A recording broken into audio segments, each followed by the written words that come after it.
Hey everyone, my name is Camille Sanders, President of Tennessee Craft Midstate.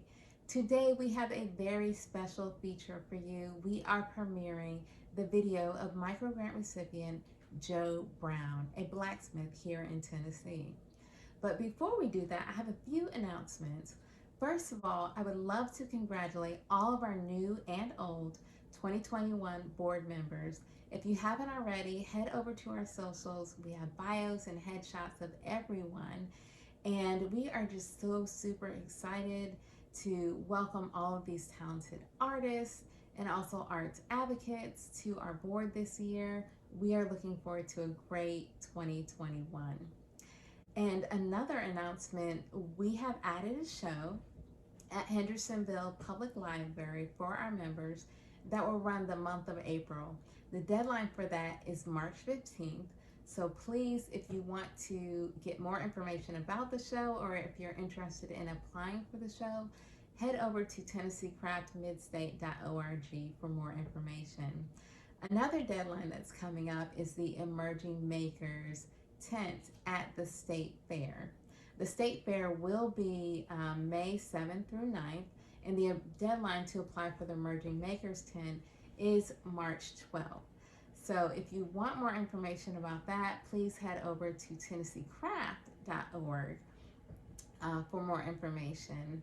And also, if you're wondering what a microgrant is, well, that's something that we started in 2020 where we realized that a lot of artists, obviously, they need help during this pandemic. And so we provide artists with a stipend and they create videos for our craft community. And we have created, I think, about 4 videos so far, and we have a couple that will be released soon, including the one from Joe Brown that is releasing today. And so if you're interested in the program, you want to find out more, or if you're an artist, we still have some funds available for these microgrants. Find out more at TennesseeCraftMidstate.org. So without further ado, I would love to present the Joe Brown microgrant video. If you have any questions or any comments, please leave them on these social posts because we will be interviewing him in the coming weeks and we will be asking him your questions. Please enjoy.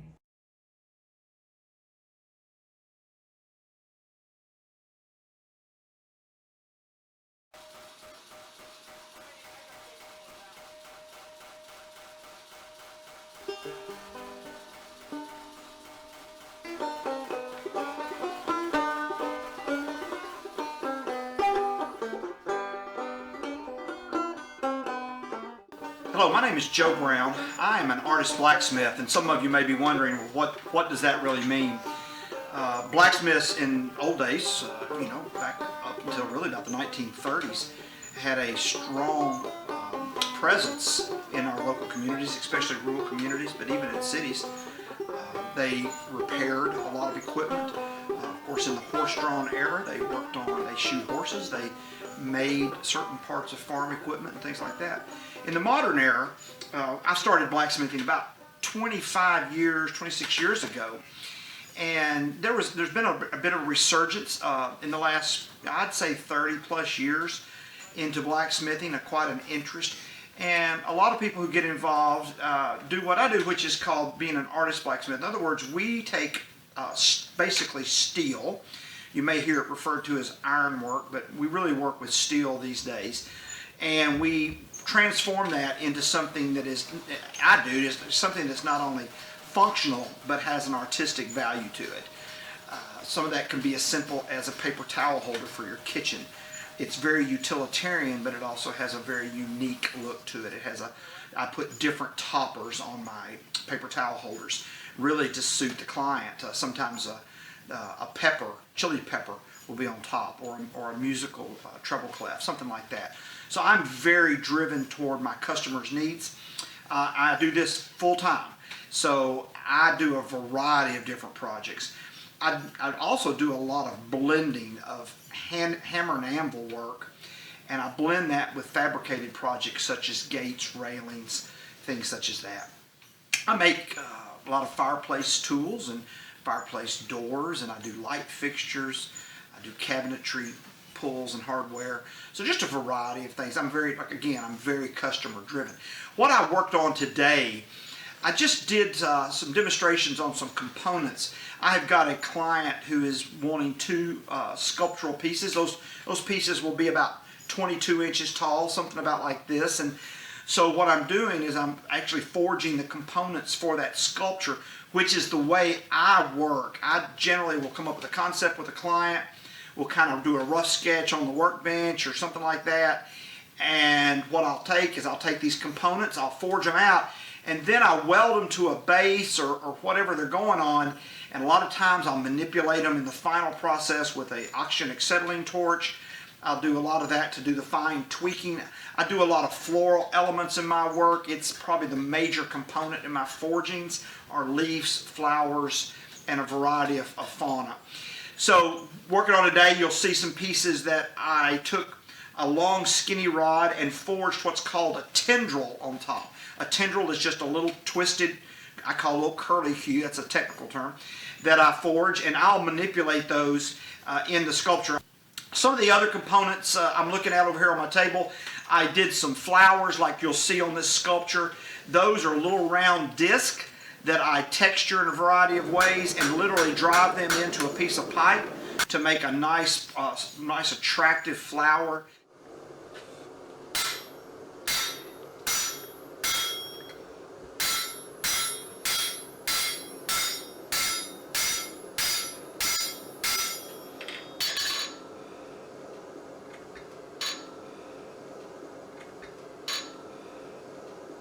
I forge leaves. A lot of my leaves are forged out of half-inch square bar. I start with half-inch square bar and work that down to a leaf form and manipulate it.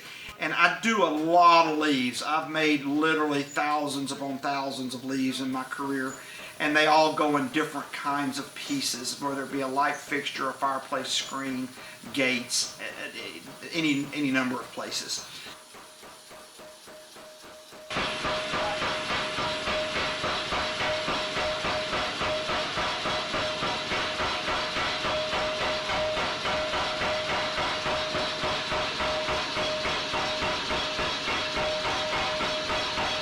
I build a lot of my own tools. I make a lot of my own tongs. I also have got purchase tongs that I'll buy from shops that go out of business and things like that. I like old tools. They still work fine. Sometimes I reshape them to meet my needs. But a lot of my tools and my tongs that I use a lot of times I've made myself, which is an advantage in doing what I do. You can just take the time if you need a tool, you just make it. So that's kind of a fun part of the job right there.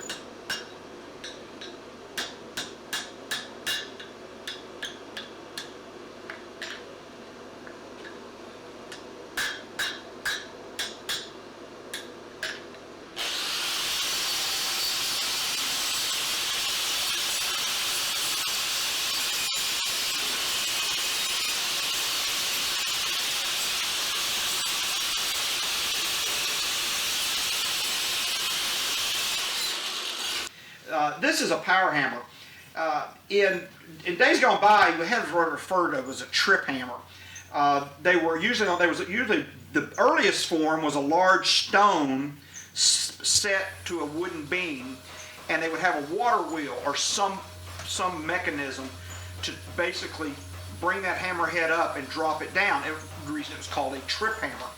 This is a pneumatically operated hammer, and if you saw in the video, you'll see where I use my foot to control the amount of air that goes to the hammer. And I built this to meet my needs, so this is custom built. And it has about a 90-pound, what we call head or hammer on it. And that cycles up and down with a pneumatic cylinder that's inside the hammer right here.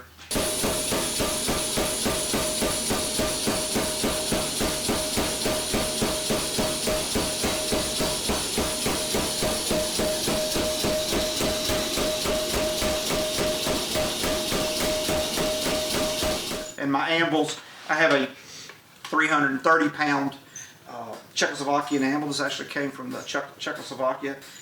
It's called a double pick anvil. It's got a double bick. It's got a horn on one end and another tapered bick coming out the other end. It also has a little shelf that goes out one side. This anvil was developed by and for artist blacksmiths. It gives you a lot more options in where you can hammer versus my other anvil, which has got where I made the flower earlier. It's just what we call an English pattern anvil, and it's about 175 pounds. These were both new anvils. I purchased them both new, one in 1998 and one in 2003. I also, in this piece, used basically some long, drawn-out, for lack of a better word, just fronds or leaves, basically. I do an iris sculpture. I don't have one in the gallery at this time, but on my iris sculptures, I use a lot of these. So I use basically some 1/2-inch angle iron on this particular sculpture that I'm going to be making, and I do texturing to it. And then actually, as I hammer it, the shape kind of takes form, because anytime you heat a piece of metal, something's got to move and go somewhere. So as I'm forging those out, they kind of naturally curve and they kind of naturally twist. So that's another component that we find in this sculptural piece. All of my work is done in the forge behind me. I think you can see it. There's a forge behind me. I use mainly propane to heat my forge. I custom built this forge for myself, really to fit my needs. I worked in coal for about 10 years, and I still teach classes in coal when the need arises. But mainly for my work nowadays, I work almost everything in propane and use that, and I use my oxygen acetylene torch to do a lot of heating if needed for spot treatments. So that about kind of tells you what I'm working on today, the components, and I'll show you this piece here in just a minute. In the United States today, there are thousands of full-time smiths. I don't know if there's 10,000 full-time smiths. I don't know what that number is. There are a lot of blacksmiths, though, who do this as a hobby. Blacksmithing organizations are alive and well in this country, and a lot of people just like to do it on the side and do it as a hobby, like working on their car or doing woodworking. It is an art form that takes a special tolerance to heat. It's not something you can do in the air conditioning. I don't know of any, there may be some air-conditioned blacksmith shops. You're just creating so much heat. Now, on the fabrication side, you can get by with fabricating as long as you've got good air filtration. My shop, I use, I heat in the wintertime with a wood stove and some propane. And in the summer, I basically just open all the doors and I use a exhaust fan to get the heat and dust out in the summertime. So it gets pretty hot here. It can regularly be in the forge area over here in the summer. Right around the forge within 5 or 6 feet, it can regularly be over 120 degrees or more. I've gotten it up over to 130, and that's pretty brutal. You just drink a lot of water when you do that. But there are a lot of good blacksmiths all around the country, very talented, men and women. I always tell ladies who take my classes or that I talk to, this is not just a men's art. Some of the best blacksmiths I know are women. They have a great eye and they got great hammer control, and they don't just do small projects. They work on some really big things. So and no matter who you are and no matter your skill level, you can find something to do in blacksmithing if it's something you enjoy. I recommend getting involved in a local blacksmithing organization through the Abana is a national organization, Artist Blacksmith Association of North America. Their resources can attach you to different forges that are operating throughout the country. And that's a good place to go and get started. I got into blacksmithing like about 1995, right in there. I was actually looking for a career change. Was in the automotive manufacturing. I was a mechanic for 20 years. I was in maintenance management for 5 years of that. And I really missed working with my hands when I got into management. I just wanted to work with my hands, and I wanted to work from home. So my wife and I were just talking and looking at things, and through a series of circumstances, I got involved in a local blacksmithing organization in Rutherford County. And the first night I went, I remember it very well. I went in and I made a hook the very first night. And I was already used to working with my hands. I could already weld. I already used a torch. I knew how to heat and bend things. But I guess I have an artistic eye, people tell me. I have the ability just to kind of look at things and figure them out. And that's, everybody doesn't have that, but a lot of people do. So I'm not special in that way. It's just the way God made me. And so in that, I thought, man, this is great. So I brought a hook home, a little S-hook that I made and showed it to my wife. And I told her that night, it was the first night I went, I said, this is what I want to do for a living. And 3 years later, I left my corporate job and started working for myself. And I've been doing this now for 22 years, going on 23 years. This is the piece I was speaking about that I developed for a class that I teach, which is a use of florals in sculpture. And in those classes, I teach the students how to do a variety of floral components. These are some of the things that I made for like this sculpture that I made earlier in the video. So I just made the same component. You can see what that looks like there. This one is actually held on with a mortise and tenon joint that I did on that. Also on this sculpture here we have tendrils, and they can come in a variety of sizes, and that's another thing that we demonstrated. So basically when I make all these components, then I can put them into a variety of sculptures. The other thing that I talked about was leaves, and you can see there's a lot of leaves in this component. And what I'll do is I make the leaves, and then I forge whatever vine or stem I want, and I weld them, and then I dress those welds out and make them blend in. So you can see how the components kind of come together. This base was just a square piece of steel. It was very simple. For the students, I just wanted them to have something simple to do. And we basically hammered this into what's called a swedge block, which is a large piece of steel with shapes in it, and then made the 4 feet for it. So, and then here's another leaf with some texture on it that you can see. So that's, and you'll see that as we look around the gallery. My gallery is open by appointment, so it's a place I can showcase my work. And I have clients that come in, and they'll come in about a project, and what I think amazes a lot of people, it's not that I do this work, it's that this kind of work exists. Because a lot of people don't see custom forged pieces. They're used to seeing mass-produced metal work. And what I offer in the artistic realm is to take make steel not look static. That's one of my purposes. I want to make it look like it's growing. I want to make it look like it has movement.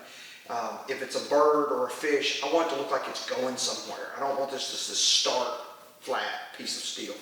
So that's what I can accomplish in this, and just showing you the parts that can be made, how this little sculpture can come together. To see more of my work or contact me, go to joebrownblacksmith.com, and on the website you'll have many categories you can choose from to see the various types of metal work that I do. You can also reach out to me on Facebook at Joe Brown Artist Blacksmith.